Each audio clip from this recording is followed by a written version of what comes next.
If you're a Sony user, you've probably heard of the Creators App and the Monitor and Control app. They both connect to your camera so you can monitor and control it remotely from a phone or tablet. You're probably thinking, well, that's redundant. Why are there two separate apps that let you view and control your camera from Sony? The reason is they're built for two completely different parts of your production process. One is designed for managing your camera and files. The other is built to support you while you're actively shooting. So in this video, I'm gonna break down how they're similar and different and how to decide if you really need both apps. Let's start with the Creators App. Its main job is moving media, controlling your camera remotely, updating the firmware, and even syncing to Sony's cloud if you're using it. So if your workflow includes transferring files quickly, posting from your phone, or keeping multiple cameras up to date, that's what the Creators App is for. But if you're looking for something that feels more like an external camera monitor, this app really isn't built for that. And that's where the Monitor and Control app comes in. It turns your phone or tablet into a production monitor. If you're working solo and need to see your shot on a bigger screen, but don't have an external monitor, this app will let you turn your device into one. Let's go over how these two apps are similar. Both allow you to remotely adjust the camera settings, see a live view of what your camera sees, trigger the shutter and record buttons, view files, and connect to the camera either wirelessly via Bluetooth or Wi-Fi or wired with a USB cable. Since both apps can be used on a phone or tablet, it's easy to assume they're doing the same thing.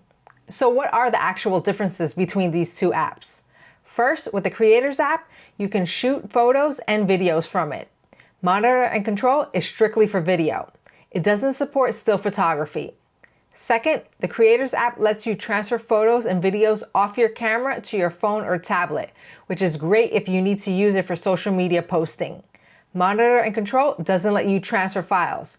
You can only view footage on the card in the camera, but you can't move anything to your device. Creators App also handles things like firmware updates. Monitor and Control doesn't do that at all. When it comes to video tools, that's where Monitor and Control really separates itself. It lets you apply picture profiles, view the camera's waveform, histogram, false colors, zebras. It has anamorphic D-squeeze and even multi-camera monitoring, but you will need to pay for the upgraded version of the app to be able to monitor multiple cameras simultaneously. The Creators App has limited video functionality, and it's not meant to give you more advanced monitoring features. It does let you add GPS data and even sync your camera to Sony's cloud if you happen to use that. Monitor and Control doesn't. So even though both apps connect to your camera, they're clearly designed with different priorities in mind. Now the real question is, do you actually need both apps? If you only need to transfer clips to your phone or tablet, update firmware, or just trigger the shutter button, the Creators App might be all you need. If you're working solo or don't have an external monitor to view and adjust the more advanced video features in your camera, then Monitor and Control is the better option. If you need to be able to do it all, then having both apps makes sense. I have both apps and it lets me be flexible if I need additional devices to act as camera monitors or need to quickly transfer photos or videos to my phone. They're supporting two different parts of my production process. So it's not about which app is better. It comes down to where each app fits into your workflow. Are you using both of these apps already, or have you been sticking to just one? Let me know in the comments which one you actually use in your work. And if this breakdown helps clarify things for you, make sure to like the video to help get this out to more people on YouTube. And if you haven't already, please subscribe to my channel so I can continue to put out more content like this. Thanks for watching, and I'll see you in the next one.